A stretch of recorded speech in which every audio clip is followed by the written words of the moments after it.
அதாவது ஈஸியாக வந்துட முடியாது. பெரம்பூரில் கூடவா? பெரம்பூர்லையும் அப்படிங்கிறதாக, திருச்சி அதை விட டஃப் அப்படிங்கிறதாக வந்ததுனால அவர் அதில் அப்செட் ஆகி தான் பிரேக் ஆச்சுன்னு ஒரு தியரி சொல்லப்பட்டது. விஜயோட தன்னம்பிக்கை உடைஞ்சு போச்சு அப்படி புரிஞ்சுக்கலாமா? அவர் வச்சிருந்த பிம்பம் உடைந்திருக்கிறது. தேர்தல் களத்திலேயே சொல்லிக் கொடுக்க விஜய் கூட ஆள் இல்லை அப்படின்னா, விஜய் மட்டும் ஜெயிச்சு விஜய் மட்டும் சட்டமன்றத்துக்குள்ள போனா கூட ஒருத்தர் கூட பக்கபலமா இல்லை அப்படின்னா விஜயோட நிலைமை சட்டமன்றத்தில் கேள்வி. அவர் அதற்கு பிறகு அரசியலில் கண்டினியூ பண்ணணுமான்னு யோசிச்சா கூட தவறில்லை. இங்கே சண்டை செய்கிறத அவங்க ரசிப்பாங்க. விஜய் சண்டை செய்யவே விரும்பலையா? விஜய் இந்த எலெக்ஷனுக்குள்ளேயே இல்லை தேர்தல் அரசியலுக்குள்ளேயே முழு மனதோடு அவர் வந்தாரான்னு ஒரு கேள்வி இருக்கு.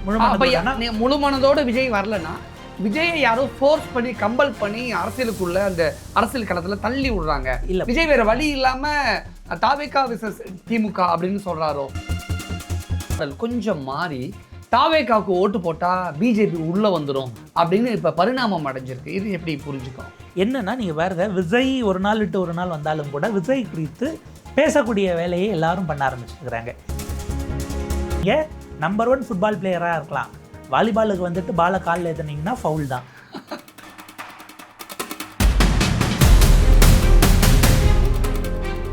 வணக்கம். இன்றைய நமது சிறப்பு விருந்தினர் ஊடகவியலாளர் புன்னைவளவன் அவர்கள். வணக்கம் சார். வணக்கம் சார். உங்களை பத்திரிகையாளர் ஊடகவியலாளர் அப்படின்னு சொல்கிறத விட ஒரு ஆராய்ச்சியாளர் அப்படின்னு உங்களை அறிமுகப்படுத்தின மூத்த பத்திரிகை நண்பர்கள் எனக்கு அப்படி தான் அறிமுகப்படுத்தினாங்க. அந்த வகையில் விஜய் சார்ந்து நிறைய கேள்விகள் கேட்க போகிறேன். இல்லை அது யார் சொல்லியிருந்தாலும் அது ரொம்ப பெரிய வார்த்தை. தொடர்ந்து நம்மளை கனம் கூட ரிசர்ச்சர் அப்படின்னு போட்டிருந்தாங்க. தொடர்ந்து தகுதி பயிற்சி எடுத்து பெட்டராக இருக்கும். ஃபைன். Okay done. விஜய் ஏன் தொடர்ந்து பிரச்சாரத்தை ரத்து பண்ணிக்கிட்டே இருக்காரு? என்ன காரணம்? விஜய்க்கு என்ன ஆச்சு? இல்லை இன்னைக்கு நீங்கள் மார்னிங் பார்க்கலையா? உலக தொலைக்காட்சி வரலாற்றில் முதல் முறையாக தொடர்ந்து 2 நாள் இன்றைக்கு விஜய் பிரச்சாரத்துக்கு போகிறான்னு பிரேக்கிங் நியூஸ் போட்டுட்ருக்குறாங்க. வழக்கமாக நம்ம தீபாவளி பொங்கலுக்கு அந்த வாய்ஸை கேட்டிருக்கிறோம். மாடல் கோட் வந்த பிறகு இன்றைக்கி 2வது முறை சென்னைக்குள்ளே, நல்ல வேலையாக சென்னைக்குள்ளே தொகுதிக்கு ஒரு ஏர்போர்ட்னு கேட்காம போகிறாருங்கிற வச்சுக்கலாம். அடிப்படையில் விஜய்க்கு ஒரு தடை இருக்கிறது. அது என்னென்னா, இந்த 2.5 ஆண்டுகள் அவர் பயணம் பண்ணாததனுடைய விளைவாகவும் நம்ம அதை பார்க்க வேண்டியிருக்கு. அவர் கேன்சல் பண்ணுறாரு அப்படின்னா இது அவருக்கு புதுசாக இருக்குது. மக்களோட வந்து பழகுவது, தினசரி 24/7 பாலிட்டிஷியனாக இருக்கிறதுக்கு அவர் இந்த 2 ஆண்டுகள் பயிற்சி எடுத்துக்கல. அந்த பயிற்சி இன்மை அவருக்கு இங்கே காட்டுதுங்கிறது ஒன்று. இன்னொன்று, அவருடைய அரசியல் ஆலோசகர்கள் அவருக்கு நீங்கள் வந்து ஒரு ரேர் எலமெண்ட்டாக இருக்கணும், எப்பயுமே இப்போ எப்போ வந்தாலும் யார் வேணாலும் பார்த்துடலான்னா உங்களுக்கான அந்த அந்த மவுஸு போய்டுன்னு ஒரு வேலை சொல்கிறாங்களாங்கிற. ஏன் அனௌன்ஸ்மெண்ட் பண்ணணும்? ஏன் பிரச்சாரத்துக்கு வராருன்னு சொல்லணும்? ஏன் திடீர்னு கேன்சல் பண்ணணுங்கிற ஒரு கேள்வி இருக்குல்ல. அப்போ மக்களை ஒரு எதிர்பார்ப்புக்குள்ளேயே விஜய் வச்சிருக்கணும்னு நினைக்கிறாரா? இதில் என்னென்னா, விஜய் தரப்புலேருந்து இந்த மாவட்டங்கள் போகலான்னு அவர் முடிவு பண்ணுறாரான்னு ஒரு கேள்வி இருக்குது. சிங்கிள் பர்சன் டெசிஷன் எடுத்தால் இவ்வளோ குழப்பங்கள் வராது. மல்டிபிளான டெசிஷன்ஸ், அவருக்கு ஆலோசனையில் இருக்க எல்லாரும் ஆளுக்கு ஒரு ஃபேவரபிள் சிண்டிகேட்டை ஒரு டீமை உள்ள ஃபார்ம் பண்ணி வச்சுருக்குறாங்க. எல்லா வேட்பாளருக்கும் தலைவர் ஒரு முறை வந்து நமக்கு ஓட்டு கேட்டக்கூடாதாங்கிற எண்ணம் உள்ளே இருக்கும். அருண்ராஜாவே இருந்தாலும் நேற்று கோவை ஏர்போர்ட்டில் தான் அவரால் பார்க்க முடிஞ்சுது. செங்கோட்டையன் தொகுதிக்கும் இந்த இருக்கிற 7 நாளில் போவாரான்னு தெரியாது எல்லாரும். அப்போ அந்த இடம் ரொம்ப நெருக்கடியாக இருக்கிறது. பர்சனல் விஷயம் இருக்கலாம், ஆனால் வாய்ப்பு இல்லைங்கிறதுனால எல்லாரும் அப்ளை பண்ணிடுவோன்னு ஒரு பீஸ் ஆஃப் இன்ஃபர்மேஷனை கம்யூனிகேட் பண்ணிவிட்டு தலைமைக்கு சொல்லிட்டு, தலைமைனா விஜய் அவர்கள் இல்லை, நிர்வாக குழுவில் இருக்கக்கூடியவர்கள், செங்கோட்டையன்லேருந்து புஷியானந்த் ஒரு 17-18 பேர் டீமுக்கு சொல்லிவிட்டு அவங்கவுங்க அங்கே அப்ளை பண்ணுறாங்க.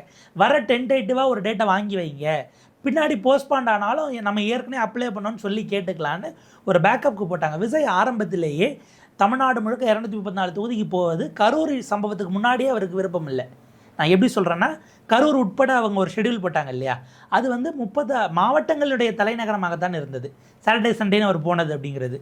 அதுலேயே ஒரு நாளைக்கு 4 மாவட்டங்கள் ஃபஸ்ட்டு போட்டு கடைசி இதை கேன்சல் பண்ணதெல்லாம் வந்த பிறகு தான் அதை இன்னும் ப்ரீஃபாக கொண்டு போய்க்கலான்னு பொங்கல் வரைக்குமே ஒவ்வொரு மாவட்ட தலைநகரம், பொங்கலுக்கு பிறகு அவருக்கு இருந்தது 5 மாநாடு நடத்துவதுங்கிறது தான் அவரோட பிளான், ஆக்சுவல் பிளான். கரூர் நடந்தனால மொத்தமாக கொலாப்ஸ் ஆகிடுச்சு. சென்னை ஒன்று, அதே போல் டெல்டாக்கு ஒன்று, வட தமிழ்நாடு, தென் தமிழ்நாடு, மேற்கு மண்டலம் அப்படிங்கிற பிளானில் தான் இருந்தாங்க. விஜய்க்கு அது என்னென்னா, இன்னமும் சுமூகமாக வாக்காளர்களோடு இல்லை மக்களோட கலந்து பழங்குவதில் ஒரு மனத்தடை இருக்குது. மேபி அவருடைய பர்சனாலிட்டியே ஒரு இன்ட்ரோவர்ட்டுங்கிறதுனாலே இருக்கலாம். எனக்கு இப்போவும் எழுகிற கேள்வி, அந்த சைக்கிளை ஓட்டிக்கிட்டு வரும்போது எதிர்க்க ஒரு வேகமாக ஒரு க்ரௌட் வந்த பிறகு அவர் நிப்பாட்டிட்டு ஓடினார்ல, அந்த அந்த அவர்கிட்ட இருந்து ஒரு பயம் வெளிப்பட்டது இல்லை. அது உண்மையிலே அது என்ன விதமான பயம்? விஜய் கிட்ட ஒரு இன்செக்யூரிட்டி அவருக்கு இன்னமும் இருக்கு. அப்புறம் ஏன் விஜய் சைக்கிள் ஓட்டி திடீர்னு பிரச்சார வாகனத்தில் ஓட்டு கேட்டு போறாரு? திடீர்னு கீழே இறங்கி சைக்கிள் ஓட்டிட்டு போறாரு. நீங்க சொன்ன மாதிரி திடீர்னு விஜய் பயப்படுறாரு, ஒரு மாதிரி இதா இருக்குல்ல, ஏன் இப்படி எல்லாம் விஜய் எதிர்க்க வரவங்க விஜய்க்கு கண்ட்ரோல் என்ன யார் கையிலயும் இல்ல அப்படிங்கிறது. அப்ப எனக்கு எழக்கூடிய அதை கேள்வி எப்படி புரிஞ்சுக்கணும்? எதிர்க்க வரவங்களை நம்மளால கண்ட்ரோல் பண்ண முடியாதுங்கிற தன்னுடைய தனக்கு அதுக்கான கேப்பபிலிட்டின்னு அவர் நம்பதுனால தான் அந்த இடத்துல இருந்து அப்ஸ்கான் பண்றாரு. நீங்க ஒரு இடத்த விட்டு பிரச்சனை வரும்போது நகர்றீங்கன்னா என்ன அர்த்தம்னா இது நம்மளால சமாளிக்க முடியாது என்பதாக தானே நம்ம அதை ரீட் பண்ண வேண்டியிருக்கு. அவர் என்ன நினைச்சாரு, எதிர்க்க ஆள் இல்லாமல் இல்லை பின்னாடி வரக்கூடிய காவல்துறை, எனக்கு இந்த அவருடைய என்டையர் இதுலையும் கூட போகிற காவலர்கள் மேலே தான் எனக்கு அவ்வளவு மன வருத்தம். இவ்வளவு தூரம் ஓடிக்கிட்டு இருக்கிறாங்க. நீங்க சொன்ன பாயிண்ட் கரெக்ட். விஜய் திடீர்னு சைக்கிள் இறங்கி போறாரு, விஜய் கூட வரக்கூடிய பாடி கார்ட்ஸா இருக்கட்டும், போலீஸாரா இருக்கட்டும் ஓடுறாங்க. எனக்கு பார்க்க பரிதாபமா இருந்துச்சு. எனக்கு மைண்ட் வாய்ஸ்லாம் வேற மாதிரி போணுச்சு. நீங்க பண்ற அப்படிங்கிறதுனால அவங்கெல்லாம் பாதிக்கப்படுறாங்களே, அவங்கள பார்த்தா அவங்க விஜய் சார் உங்களுக்கு மனுஷனாகவே தெரியலைங்கிற மாதிரி எனக்கு இருந்துச்சு. இப்போ விஜய் திரும்ப திரும்ப ரத்து பண்ணுறதுல என்ன சிக்கல் வருதுன்னா, எத்தனை பேருடைய உழைப்பு வீணாக போகுதுன்னு இருக்குது. நீங்கள் பர்மிஷன் வாங்குறதுக்கு உங்கள் கட்சிக்காரர்கள் போகிறாங்க, அந்த முயற்சி ஒரு சைடு, அட்வொகேட் விங்கோ யாரோ ஒருத்தவங்க அதை டிராஃப்ட் பண்ணி கொடுத்துட போகிறாங்க. இதை விடுங்க, ஒரு இடத்த நீங்கள் ஃபிக்ஸ் பண்ணுறீங்கன்னா எல்லா மாவட்டங்களிலும் அல்லது அந்தந்த வட்டார லெவலுக்கு கீழே போனீங்கன்னா தெருமுனை கூட்டம்னா அதுக்கான சில பாயிண்ட்ஸை ஃபிக்ஸ் பண்ணியிருப்பாங்க. அதுக்குள்ளே தான் ரொட்டேட் பண்ணி நீங்கள் கேட்டு வாங்கிக்கலாம். வேன் நிப்பாட்டி பிரச்சார கூட்டம்னா அதுக்கு சில இடங்கள் இருக்கும். பொதுக்கூட்டம் மாதிரி நீங்கள் கூரை போட்டு போட போகிறீங்கன்னா அதுக்கு ஊரை தாண்டின இடமா பெரும்பாலும் இருக்கும், இல்லை திறந்த வெளி மைதானங்கள், இதெல்லாம் ஆல்ரெடி ஃபிக்ஸ்டு. இதில் போய் நீங்கள் அதை ரொட்டேட் பண்ணணும். நீங்கள் ஒரு இடத்துல ஒரு தலைவர் வரார் அப்படின்னா முதல்ல அங்கே பிடபிள்யூடி போய் அங்கே பார்க்கணும். அதற்கு பிறகு போலீஸ் போயிட்டு அதை பார்த்துட்டு என்ஓசியை கொடுக்குற வேலை இருக்குது. ஃபயர் சர்வீஸ் போகணும். ஏன்னா ஒரு இஷ்யூ வருதுன்னா கேதரிங்னா என்ட்ரி பாயிண்ட்டோட எக்ஸிட் பாயிண்ட் அதிகமாக வைக்கணுங்கிறதான் இருக்கக்கூடிய நாமு. இவ்வளோ பேர் உழைச்சிருக்கிறாங்க. கடலூர்லலாம் இவர் வராருன்னு வார சந்தையை லீவ் விடுறாங்க. விவசாயிகள் விளைபொருளில் கொண்டு வந்து வாராந்திரம் வித்துட்டு போற சந்தை அன்னைக்கு சிக்கலாயிடும்ங்கிறதுக்காக வார சந்தை ஒரு பக்கம் லீவ் விடுறாங்க, இன்னொரு பக்கத்துல காரைக்குடியில பஸ் ஸ்டாண்டே மூடிட்டாங்க. பஸ் ஸ்டாண்டை மூடுறாங்க. மூடியே விஜய் அன்னைக்கு பேசல மக்கள் ஏமாந்துட்டாங்க அப்படிங்கிறது இருக்கு இல்லையா. எனக்கு என்னன்னா விஜய் அவர்கள்ட்ட எனக்கு இருக்கக்கூடிய வருத்தம், அவங்க 8 மணி நேரம் உங்களுக்காக நின்னாங்க, டைம் முடிஞ்சு போச்சு, நீங்கள் 10 நிமிஷம் லேட்டு, நடுவில் நீங்கள் அங்கே இறங்கி அன்னைக்கு சைக்கிள் ஓட்டாமல் இருந்திருந்தா ஒரு வேலை சீக்கிரம் வந்து டைம் லேட் ஆகுதுன்னு தெரியுது, பார் ஆகுதுன்னு தெரியுது. ஏன் திடீர்னு இறங்கி சைக்கிள் ஓட்டணும்? சைக்கிள் ஓட்டினதுனால தானே இன்னமும் டைம் லேட் ஆனிச்சு. மக்கள் வெயிட் பண்றாங்கன்னா அங்கே போய் பேசலான்னு ஏன் விஜய்க்கு தோணல? ஏன் விஜய் சைக்கிள் ஓட்டுறதுல இப்போ குறியா இருக்காரு? என்ன காரணம்? இயல்பே அதுதான் அப்படிங்கிற இடம் இருக்கு. அதாவது இதுக்கு முன்னாடி அவர் திரும்ப திரும்ப அவரை டார்கெட் பண்ணும்போது நீங்கள் ஏன் சைக்கிளில் போய் திமுக ஓட்டு கேட்டீங்கிறத எல்லா தரப்பிலும் கேட்குறாங்க. இப்போ நம்ம பேசிகிட்டு இருக்கும்போது சீமான் ஒரு பெரிய சார்ஜ் வச்சிருக்கிறாரு, எதிர்க்கிறேன் எனக்கும் திமுக தான் போட்டிங்கிற, இன்னும் ஸ்டாலினுடைய தொகுதிக்கும் உதயநிதி தொகுதிக்கும் போவே இல்லை, என் தொகுதிக்கு மட்டும் வந்து பிரச்சாரம் பண்ணுவேன்னு வரீங்கன்னா யாரை எதிர்க்கிறீங்க தம்பின்னு அவர் கேட்டிருக்கிறார். இது பொலிட்டிக்கலி சீமானுடைய குளத்தூர் போயிட்டாரு. குளத்தூர் போனது அப்படிங்கிறது அங்கே அது 2.5 நிமிஷத்தில் கிளம்பினதால அவர் மீன் பண்ணுறாரான்னு தெரியல. ஃபேக்சுவலி இது தப்பான, பொலிட்டிக்கலி இது கரெக்டு தானே. உங்களை நீங்கள் பொசிஷன் பண்ணிக்கிற இடம்ங்கிறதாக இது இன்றைக்கி அவங்க தரப்பில் அதை வைரலாக போகுது. ஃபேக்சுவல் பொசிஷன்ஸை நம்ம அரசியல்வாதிகள்ட்ட எதிர்பார்க்க முடியாது. அப்படி பார்த்தா நேற்றைக்கு விஜய் சொன்னார், அதிக எம்எஸ்எம்இ மூடப்பட்டதில் தமிழ்நாடு 2வது இடம், அது ஃபேக்சுவலி கரெக்டு. ஆனால் இன்னொன்று, அதிகமான எம்எஸ்எம்இக்கள் திறக்கப்பட்ட இடத்துல லட்சக்கணக்கில் இருக்குது. இது 3900 நிறுவனங்கள் மூடப்பட்டிருக்கு. ஒரு நிறுவனம் மூடப்படுவதற்கு பல காரணங்கள் இருக்கும்.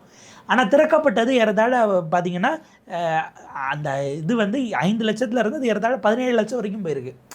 அப்போ நிறுவனங்கள், பெருநிறுவனங்கள் இல்லை நிறுவனம் சார்ந்த விஷயங்களில் டேட்டாஸ் அரசியல்வாதிகள் அவங்களுக்கு வேண்டப்பட்ட மாதிரி தான் ட்விஸ்ட் பண்ணுவாங்க. அது ஃபேக்சுவல் பொசிஷன் இல்லை ஃபேக்ட் செக்கர்ஸை நம்ம வந்து அரசியல்வாதிகள்கிட்ட வைக்க முடியாது, குறிப்பாக எலெக்ஷன் நேரத்தில் வைக்க முடியாது. அது ஒரு ஓரம் வைப்போம். விஜய் ஏன் தன்னுடைய ரசிகர்களுக்கு அவங்க செலுத்துகிற அன்பை திருப்பி செலுத்துறதுல அவருக்கு என்ன தடைன்னு ஒரு கேள்வி வருது. அந்த இடத்துல தான் அவர் காட்மேன் காம்ப்ளெக்ஸில் அவர் போய் சிக்கிட்டாரான்னு எனக்கு ஒரு சந்தேகம் இருக்குது.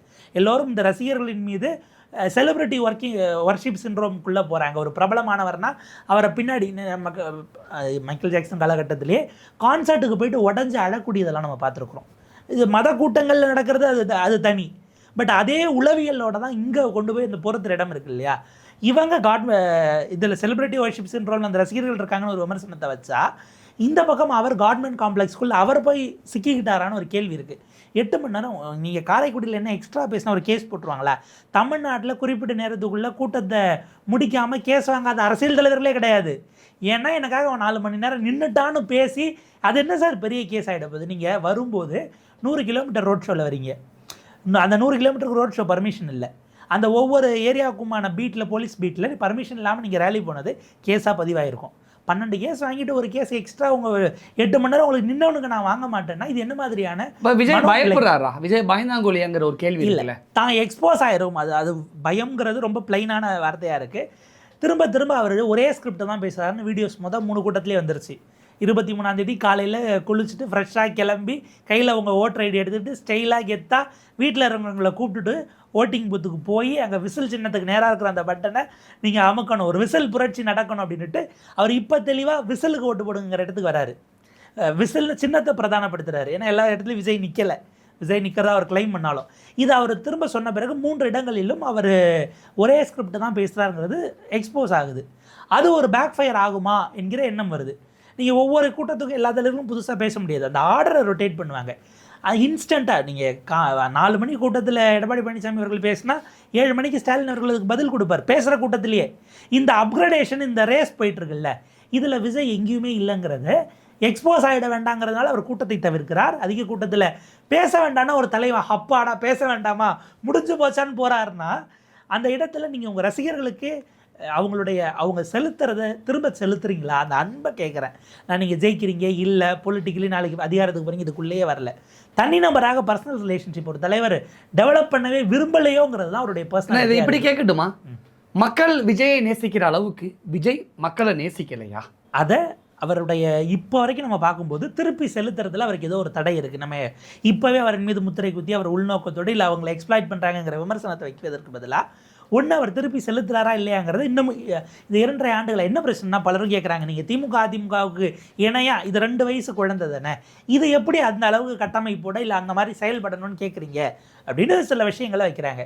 என்ன பிரச்சனைனா நீங்கள் சக்ஸஸ் ஆகலாம் ஃபெயில் ஆகலாம், அது முக்கியம் இல்லை. எக்ஸ்பீரியன்ஸ் எப்போ கிடைக்கணும்னா நீங்கள் எக்ஸாமை போய் அட்டன் பண்ணணும். எக்ஸாமுக்கு லீவ் போட்டால் எக்ஸ்பீரியன்ஸ் கிடைக்காது. உங்களுக்கு எல்லா பதிலும் தெரிஞ்சாலும் அந்த டைமுக்குள்ளே நீங்கள் ஒர்க் பண்ணணுங்கிற விஷயம் இருக்குது. டைமுக்குள்ளே ப்ரெசென்ட் பண்ணணும். அதுக்குள்ளே எல்லாத்தையும் நீங்கள் எவ்வளோ பெட்டராக கொடுக்குறீங்கிறத பொறுத்து தான் உங்களோட ஸ்கோர். அந்த எக்ஸாம்ங்கிறத அப்படியே நீங்கள் அரசியலாக ஒரு தேர்தலாக வைங்க. உங்களுக்கு இதுதான் முதல் முறை தவறு பண்ணுவீங்க. நீங்கள் தவறு பண்ணால் பரவாயில்ல அப்படின்ட்டு களத்தில் இறங்கலைங்கிறது தான் உங்கள் மீதான விமர்சனம். ரசிகர்களை அவர் ஏமாற்றுகிறார். அந்த சார்ஜை நம்ம இப்போ வைக்க முடியாது. ஏன்னா அவருடைய நீண்ட தூரம் எவ்வளோ தூரம் ட்ராவல் பண்ணுறாரு, அவருடைய வில் பவர் என்ன, நீங்கள் ஃபுல்லாக இறங்கினா தான் உங்கள் வில் பவர் என்னன்னு தமிழ்நாட்டு அரசியல்வாதிகளை, தமிழ்நாட்டினுடைய வாக்காளர்கள் நீங்கள் ஜெயிக்கிறீங்க தோக்குறீங்க இல்லை, நீங்கள் சண்டை செய்கிறதா அவங்க ரசிப்பாங்க. விஜய் சண்டை செய்யவே விரும்பலையா? விஜய் இந்த எலெக்ஷனுக்குள்ளேயே இல்லை தேர்தல் அரசியலுக்குள்ளேயே முழு மனதோடு அவர் வந்தாரான்னு ஒரு கேள்வி இருக்குது.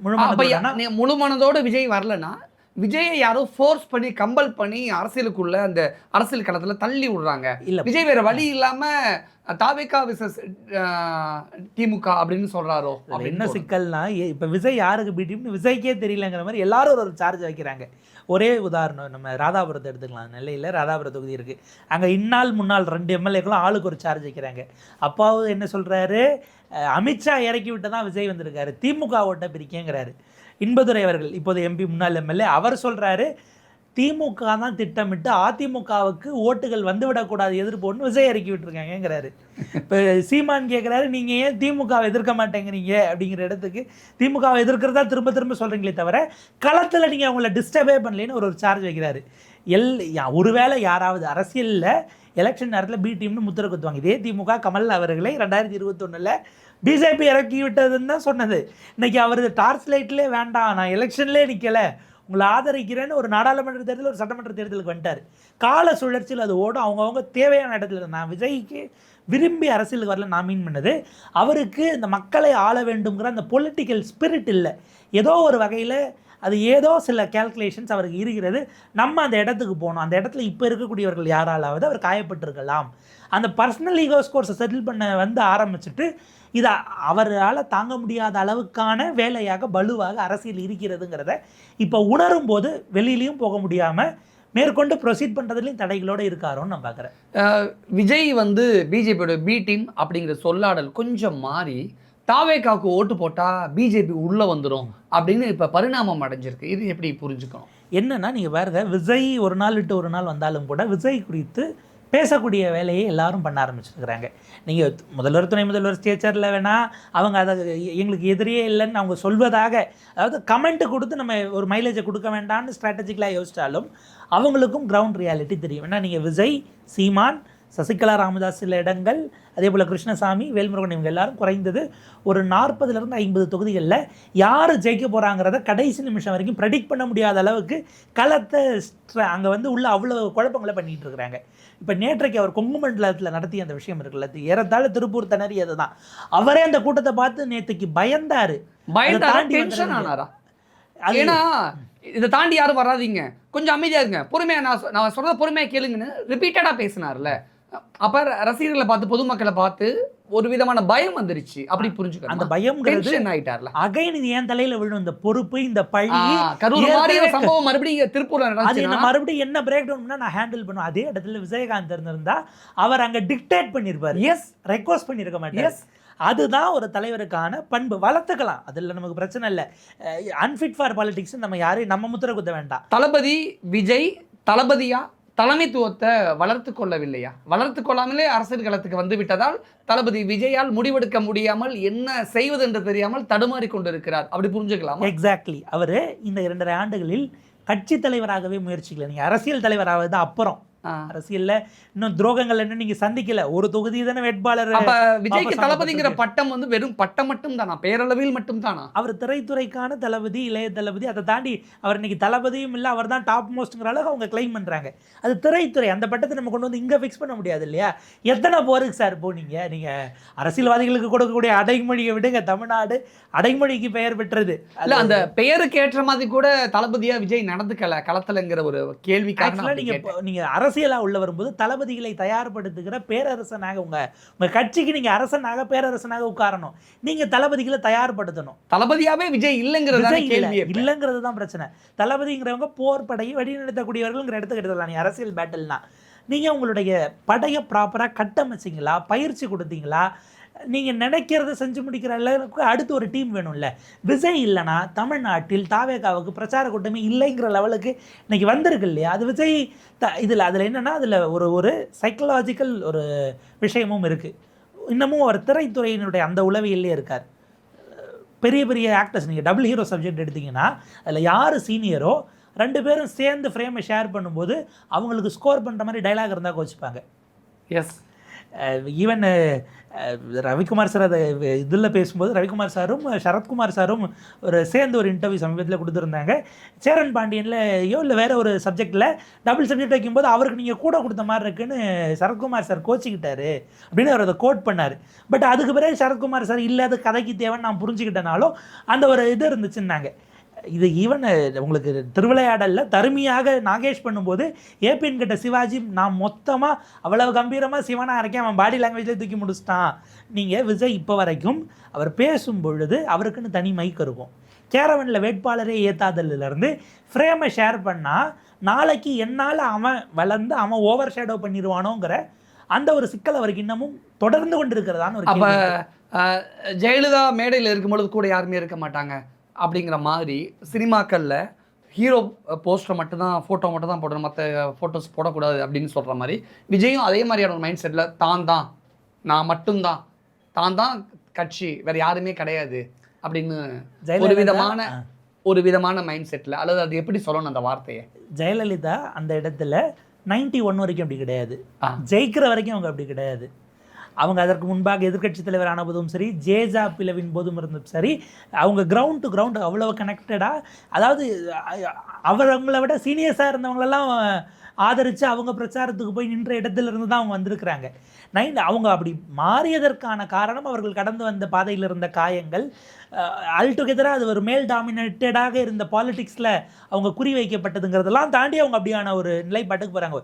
ஒரு எக்ஸ்ட்ரீம்க்கு அவங்க போனதற்கு அவங்க கடந்து வந்த பாதையில் இருந்தும் சில முடிவுகள் காரணமாக இருந்திருக்கலாம். விஜயனுடைய அந்த விஷயம் என்பது அது நம்ம அந்த சைக்கலாஜிக்கல் ப்ரொஃபைல் நம்ம எடுத்ததுக்கான ரீசன் அந்த தடை இன்னமும் அவருக்கு இது. அது அவருக்கு தடையாக இருக்குது. நீங்கள் வெற்றிக்கு பிறகு போனால் பரவாயில்ல, வெற்றிக்கு வரும்போது முதல்ல நீங்கள் பார்ட்டிக்குள்ளே நீங்கள் எப்பயுமே ஜட்ஜஸ்க்கு சொல்லும்போது சொல்லுவாங்க சீஃப் ஜஸ்டிஸ் அவராக தான் இருக்கும், ஆனால் இருக்கிற எல்லாரும் சமமானவர்கள், அதில் நம்பர் 1 பொசிஷனில் ரெப்ரசன்ட் பண்ணுறது எல்லாரையும் ரெப்ரசன்ட் பண்ணி பேசுகிற இடத்துல நீங்கள் இருக்கீங்களே தவிர வி ஆர் அமாங் ஈக்குவல்ஸ்ம்பாங்க. இந்த மாதிரியான உணர்வை 2ஆம் கட்ட தலைவர்களுக்கும் கட்சி கட்டமைப்புக்குள்ளும் அவர் ஏற்படுத்த தவறிவிட்டார். அதுக்கு காரணம் அவர் இப்படியான சினிமாவில் இருந்தது. அவர் ப்ரெஸ் மீட் பண்ணதுக்கு அதான் காரணம். நீங்கள் சினிமாவில் இருக்கும் பொழுது கொடுக்கப்படுகிற செய்திகளை கொண்டு போய் சேர்க்குறதுங்கிற இடத்தோடு நின்றோம். அவங்க ப்ரெஸ்ஸை ஹேண்டில் பண்ணக்கூடியது அப்படிங்கிறது டெமோக்ராட்டிக்காக இருக்காது. பெரும்பாலும் பிஆர்ஓஸை வச்சு மூவ் பண்ணுறதுக்காகத்தான் செய்தியாக இருக்கும். ஒன் வே தான். அவங்க நினைக்கிற நியூஸ் வரும், எதிர்த்து போட்டால் அதை எப்படி கண்ட்ரோல் பண்ணுறதுன்னு அவங்களுக்கு தெரியும். இந்த மூட்லேயே அவர் இதையும் எதிர்பார்க்குறாரு. அப்போ இன்னமும் அவர் தன்னுடைய அந்த ஒரு பபிளில் இருந்து உடச்சிட்டு வெளியில் வர அவர் முயற்சி, அவருக்கு என்னம் இருக்காங்கிறதே அவர் மீதான விமர்சன பார்வையாக இருக்குது. இது ஒரு கல்ட்டுக்கான பேட்டர்னே தவிர கட்சிக்கான பேட்டர்ன் இல்லை. விஜயினுடைய இதுவரைக்கும் செஞ்சுருக்கக்கூடிய எல்லா விஷயமும் ஒரு கல்ட்டை மெயின்டைன் பண்ணி கொண்டு போகிறதுக்கான ஒரு புள்ளியாகத்தான் இருக்கிறது. விஜயின் தேர்தல் பரப்புரை வியூகம் என்ன செய்ய காத்திருக்கிறார் விஜய்? இப்படிங்கிற மாதிரி அடுக்கடுக்கான கேள்விகள் இருக்குது. உங்களுடைய பார்வை? விஜய் என்ன செய்ய காத்திருக்கிறார்? அவருக்கு இந்த எலெக்ஷனில் ஆக்சுவலாக அவர் கட் பண்ணதுக்கு வேறு சில ஸ்ட்ராங்கான பொலிட்டிக்கல் காசிப்ஸ் பேசப்பட்டது. வேட்புமனு தாக்கல் செய்த பிறகு சில இன்டர்னல் சர்வேஸ் வந்துச்சு. அவருடைய 2 தொகுதியிலையுமே டைட்டாக தான் இருக்குது. ஜெயிக்கிறது அப்படிங்கிறது ஜஸ்ட் லைக் தட் ஒரு கேக் வாக்கு இல்லை அப்படின்னு வந்ததாகவும், பெரம்பூரும் சேர்ந்து அதாவது ஈஸியாக வந்துட முடியாது, பெரம்பூரில் கூடவா, பெரம்பூர்லையும் அப்படிங்கிறதாக, திருச்சி அதை விட டஃப் அப்படிங்கிறதாக வந்ததுனால அவர் அதில் அப்செட் ஆகி தான் பிரேக் ஆச்சுன்னு ஒரு தியரி சொல்லப்பட்டது. அதில் அப்செட் ஆகி தான் 13 இடங்களில் பிரச்சாரத்தை கேன்சல் பண்ணாரா? அடுத்தடுத்து போகிறதுலே அவருக்கு இயங்கணுமா, நம்ம இவ்வளோ நம்ம அப்போ அந்த அவரை பற்றின ஒரு இமேஜ் வச்சுருப்பார் இல்லையா, அதை அந்த ரிப்போர்ட்ஸ் சொல்லலை. விஜயோட தன்னம்பிக்கை உடைஞ்சு போச்சு அப்படி புரிஞ்சுக்கலாமா? அவர் வச்சிருந்த பிம்பம் உடைந்திருக்கிறது. ஏறதால நீங்கள் ரிவர்ஸில் கொஞ்சம் அரசியலுக்கே வராமல் ரஜினி தூத்துக்குடி ஸ்டெர்லைட்ல தான் அப்போ யார் நீங்கன்னு கேட்டாங்க. அது என்னமா அது அவர் அங்கே ரியாக்ட் பண்ணலை, ஆனால் ப்ரெஸ் மீட்டில் அன்னைக்கு ஒரு சீர்னார் பாருங்க, அந்த இடத்த நோக்கி என்னதாக. ஏன்னா நீங்கள் இன்டர்னலி உங்களை பற்றிய பிம்பம் உடைந்து நொறுங்கும் பொழுது அவங்களுக்கு திரும்ப திரும்ப திரும்ப நீங்கள் மட்டும்தாங்கிறத இடத்துல இருந்து அவங்க வளர்ந்துருக்குறாங்க. தோல்விகளை அவங்க பார்த்ததில்லை, பார்த்தாலும் அதற்கு பொறுப்பு அவங்க எடுத்ததில்லை. படம் ஒன்றும் இல்லாமல் போச்சுன்னா ப்ரொடியூசருக்கு தான், ஹீரோக்கு இல்லை. அந்த மார்க்கெட்டை தூக்கி நிறுத்த வேறு ஒரு கதை பார்த்து இன்னும் பெட்டராக பெரிய அளவுக்கு பிரம்மாண்டமான நாட்களில் பார்த்துட்டு அவங்க போயிடுவாங்க. ஒன்ஸ் அவங்க அந்த எஸ்டாப்ளிஷ் ஆகி நின்றுட்டாங்கன்னா அப்படிங்கிற இடம் இருக்குது. இந்த இடத்துல நீங்கள் தான் ஒவ்வொன்றுத்துக்கும் பொறுப்புன்னு உங்கள் மேலே வைக்கிறாங்க. இது விஜய்க்கு புதுசு. எனவே அவர் வியூகங்களை வகுப்பதிலேயே சிக்கல் இருக்குது. வியூக வகுப்பாளர்கள் எல்லோருமே கூட இப்படி ஃபுல் டைம் இவர் போகலன்னா அட்லீஸ்ட்டு இந்த டைமுக்குள்ளே நீங்கள் 2 மாவட்டம் சேர்த்து ஒன்றும் இல்லை, மேடையில் நீங்கள் ஆட்களை ஏற்றி இவர் தான் நிற்கிறாருன்னு சொல்கிறதுல என்ன பிரச்சனை? அவர் என்ன சொல்கிறார், நானும் விசில் இது 2 தான் இருக்கணும். ஏறத்தாழ முன்னாடி சீமானவர்களுக்கு அந்த சிக்கல் இருந்ததாக சொல்லுவாங்க. அவர் தான் அப்படிங்கிறதாக. ஏன்னா அவரை தாண்டி அடுத்து வந்தால் நாளைக்கு அவங்க வளர்றது பிரச்சனை இல்லை, வளர்ந்து வேறு கட்சிக்கு போயிடுவாங்களோன்னு ஒரு இன்செக்யூரிட்டி தலைவர்களுக்கு இருக்கும். அப்படியான விஷயத்தை இவங்க வளர்கிறதுக்கு நம்ம செஞ்சு கொடுத்துட்டோம்னா, இல்லை நம்மளுடைய பலத்தை இவங்க சேர்த்து கொண்டு போயிட்டாங்க, அது ஒரு வகையில் இன்செக்யூரிட்டி, இன்னொரு வகையில் நான் ஏன் இவங்களை வளர்த்து விடணும் என்கிற எண்ணமாகவும் இருக்கிறது. இப்போ அடுத்து இருக்கக்கூடிய நாள் அவர் ஏன் இன்றைக்கி போகிறார் பேக் டு பேக்னா, நாளைக்கு அவர் போக முடியாது. நாளைக்கு இந்த புத்தகமாக வெளியிடுறாங்க மேனிஃபெஸ்டோவை. ஓகே, ஸோ லீவுன்னு அவர் நேற்றே சொல்லிட்டார். அதை காம்பன்சேட் பண்ணுறதுக்கு தான் இங்கே வராரு. 20 பெரம்பூரில் பெர்மிஷன் வாங்கியிருக்காங்க. அவர் எலெக்ஷனுக்கு முன்பாக ஒரு ஃபைனல் அப்படின்ட்டு 21 லாஸ்ட் டே திருச்சி கிழக்குலையும் கேட்டிருக்கிறாங்க அப்படிங்கிற மாதிரி செய்தி இருக்குது. ஸோ லாஸ்ட் 2 நாள் அவருக்கான அந்த 2 தொகுதிகள்லையும் போய் ஒரு நிறைவு பிரச்சாரம், அந்த ஃபைனலாக ஒரு பஞ்சை கொடுத்தோம்னா அது எப்படி போகுது, 48 ஹவர்ஸை தாண்டி அந்த இம்பேக்ட் இருக்கா அப்படின்னு அவர் தன்னை பரிசோதித்துக் கொள்வதற்கான களமாகத்தான் இதை எடுக்கிறார். அதாவது அவருடைய அந்த இஃபோரியா இருக்கு இல்லையா, அது என்னன்னு அவருக்கு இப்போ தெரிஞ்சுக்கணுங்கிற ஒரு ஆசையில் அந்த ரிசல்ட் அவர் எதிர்நோக்கி காத்திருக்கிறார். ஆக்சுவலாக அவர் ஜெயிச்சிட்டாருனா தான் அதுக்கு பிறகு சம்பவம் இருக்குது. அவர் எம்எல்ஏவாக ஜெயிச்சிட்டாருனா தான் சட்டமன்ற ரேங்கிங்லாம் சிறப்பாக இருக்கும். நீங்கள் ஜூனியராக விஜயகாந்த் ஜெயலலிதா அவர்கள் எடுத்து பேசினார்னா அப்போ அவருக்கு 41 எம்எல்ஏக்கள் கூட இருந்தாங்க, அவரையும் மட்டும் சேர்த்து 41 இங்கே. அது இல்லாத சட்டசபையில் விஜயகாந்தோட விஜயை தான் ஒப்பிட்டு பார்க்கணுமா அல்லது சீமான் ஒப்பிட்டு பார்க்கலாமா? சீமான் சரியா இருப்பாருன்னு தோணுது. சீமான் இன்னும் ஃபார் பெட்டர் என்ன கேட்டால். ஆக்சுவலாக அவருடைய குரல் எல்லாம் உள்ள ஒலிக்கிறதுங்கிறது அவர் உடைக்கிறார்ல. விஜயோட 9 வயசு அவருக்கு கூட. அவர் அது ஃபர்ஸ்ட் டேவே அவருக்கு ஸ்ட்ராங்கானவர், ஸ்ட்ராங்காக நிற்கிறாரு, பேசுறாரு. இப்போ இன்னைக்கு டீலிமிட்டேஷன் அப்படின்னும் போது இந்த இடத்துல ஒட்டுமொத்த தமிழ்நாடும் ஒரு புள்ளிக்கு வரணும். திமுக, அதிமுக, காங்கிரஸ், பாஜக, நாம் தமிழர், தாவேகா. விஜயகாந்துக்கு மாற்று சட்டசபையில் விஜய் அப்படின்னு சொல்ற இடத்துல விஜய் ஒரு சாஃப்ட் கார்னர் தானே ஹேண்டில் பண்ணுவார். மாற்று நான் சொல்லல. விஜயகாந்த் தனியா போன போது அவரால் அதை ஹேண்டில் பண்ண முடியாத ஒரு நிலை தான் இருந்தது. ஹி வாஸ் லோன் பர்சன் தான். விஜய் மட்டும் தாவே கடந்து ஜெயிச்சு சட்டமன்றத்துக்குள்ள போனால் யார் ஜெயிச்சாலும் ஆளுங்கட்சி எதிர்கட்சி விஜய்னால ஹேண்டில் பண்ண முடியுமா, சட்டமன்றத்தை எதிர்கொள்ள முடியுமா? லீவ் போட்டுருவார். பிரச்சார மாதிரி அவர் லீவ் போட்டுருவாருன்னு நான் நம்புறேன். ஏன்னா நீங்கள் தொகுதியினுடைய போய் ரெப்ரசென்ட் பண்ணணும். உங்கள் தொகுதிக்கு பக்கத்து தொகுதியில் அங்கே போடுற குப்பையை கொண்டு வந்து இங்கே கொட்டுறாங்க, நான் எழுப்புனா உங்களுக்கு அது என்ன? சட்டமன்றத்தில் ஆளாளுக்கு விஜய் கலாய்ப்பாங்கல்ல, ஆப்வியஸாக நீங்கள் சபாநாயகர் சொன்னால் தான் நீங்கள் இழந்துறது இல்லைனா நீங்கள் நீங்கள் பேசாதீங்க, நீங்கள் உட்காருங்கிற அப்பாவோ ஐயா பீரியட்லலாம் அது ரொம்ப கலோக்கியெல்லாம் வேறு லைவ் வேறு போடுறாங்க. நீங்கள் இது பண்ண முடியாது. ஏதாவது உங்களுக்கான நீங்கள் எதிர்பாராத வகையில் உங்கள் இமேஜ் உடையிற மாதிரி இருந்துச்சுன்னா இமீடியட்டாக லைவ் போயிடும், பிரேக்கிங் ஓடும். அங்கே அது என்னென்னு உங்களுக்கு புரிஞ்சுக்கிறதுக்கு சொல்லித்தரதுக்கு முதல்ல பேக்ரவுண்டில் ஆள் வேணும். உங்களோட ரோல் அஸ் எலெக்டட் ரெப்ரசன்டேட்டிவாக சட்டமன்றத்துக்கான ப்ரொசீடிங்ஸில் நீங்கள் உங்களுடைய பார்ட் தேர்தல் களத்திலேயே சொல்லிக் கொடுக்க விஜய் கூட ஆள் இல்லை அப்படின்னா, விஜய் மட்டும் ஜெயிச்சு விஜய் மட்டும் சட்டமன்றத்துக்குள்ளே போனால் கூட ஒருத்தர் கூட பக்கபலமாக இல்லை அப்படின்னா விஜயோட நிலைமை சட்டமன்றத்தில் கேள்விக்குறி. அவர் அதற்கு பிறகு அரசியலில் கண்டினியூ பண்ணணுமான்னு யோசிச்சா கூட தவறில்லை. அந்த ஒருவேளை கமல் சார் மாதிரி நான் தேர்தலில் இந்த கட்சிக்கு ஆதரவு கொடுக்குறேன், ஆனால் தேர்தலில் தாவேக்கா போட்டி இல்லைன்னு சொல்கிறது கூட. அரசியலில் எதுவும் நடக்கலாம். ஒரு காலத்தில் பிடிஎம்மாக இருந்த கமல் திமுகவின் ஆதரவோடு, பிடிஎம்னு சொல்லப்பட்டவர் திமுகவின் ஆதரவோடு நாடாளுமன்றத்தில் ஒரு குரல் ஒலிக்கட்டும்னு சொல்லப்படுது.